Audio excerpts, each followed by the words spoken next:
What made you feel like now was the right time to make the sequel, roughly a decade on after An Inconvenient Truth? There have been two huge changes in the last decade.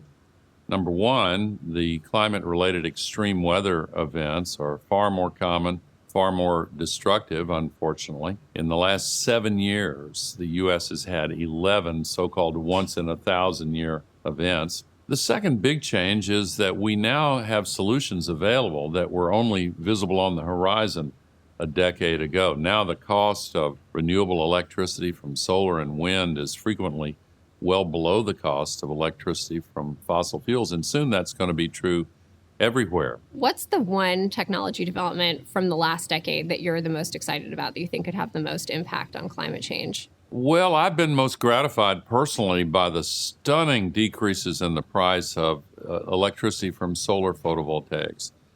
It's almost as steep a cost down curve as the computer chip revolution. Certainly comparable to what's happened with cell phones over the last few decades. It's really quite remarkable. But if I had to pick one that's racing forward right now, it would be batteries, because the addition of affordable and hyper efficient batteries to renewable energy generation, that combination is going to completely transform the world's energy system. And when you look at some of the emerging technologies on the horizon, things like blockchain, cloud computing, machine learning, do you think that they have an important role to play in fighting climate change? I do. Blockchain promises to be one of the half dozen most significant new technology revolutions. So we're in a period of sorting it out right now. So a lot of people are still reluctant to jump into it. But if I had to pick the most important, I would pick artificial intelligence. It can radically change the efficiency and productivity of almost any human endeavor. So one thing that I know you talk about in both films is the blue marble image of the planet, and that's been an important image for you, and that's how you start all your slide presentations. I wanted to hear you talk a bit more about the importance of having the ability to visualize the planet, as well as tools that actually help us visualize the impacts of climate change, like Earth Engine. Yeah, well, the old saying, a picture's worth 1,000 words, certainly does apply. Those first pictures of the Earth from space had a transformative impact.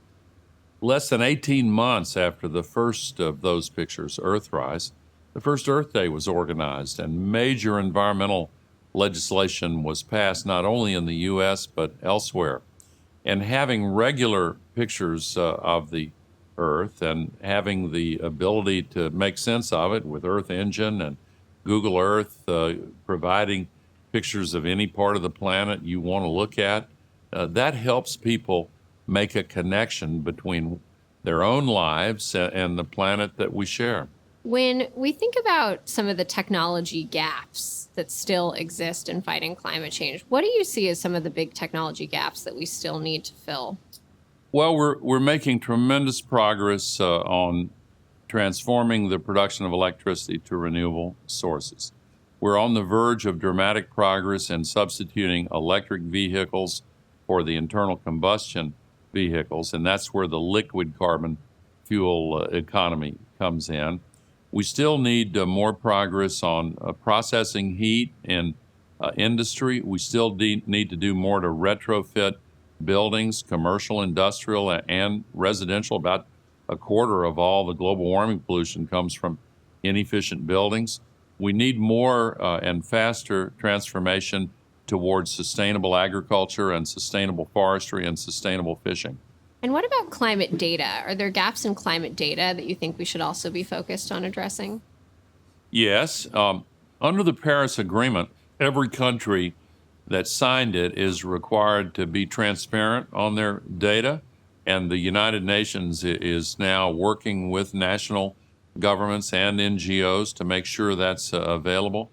And every 5 years, each nation is required to do an update of their plans to reduce emissions. And since we do have this incredible reduction in price for renewable energy efficiency and the rest, every 5 years there are brand new exciting opportunities for business, industry, and nations to simultaneously reduce their emissions and boost their economic growth, sustainable growth. You know, solar jobs in the U.S. are now growing 17 times faster than other jobs. And according to the Bureau of Labor Statistics, the single fastest growing job for the next 10 years is wind turbine technician. So this is the bright spot in the economy, and we need to get more information out there about how we can create more jobs and take advantage of these advances. So when we think 10 years from now, perhaps another film, where do you think we'll be a decade from now? 10 years from now, I hope that we'll be able to look back on the preceding decade and say with a good feeling, we've turned the corner. We finally aroused enough awareness that leaders around the world committed themselves to helping us solve this crisis.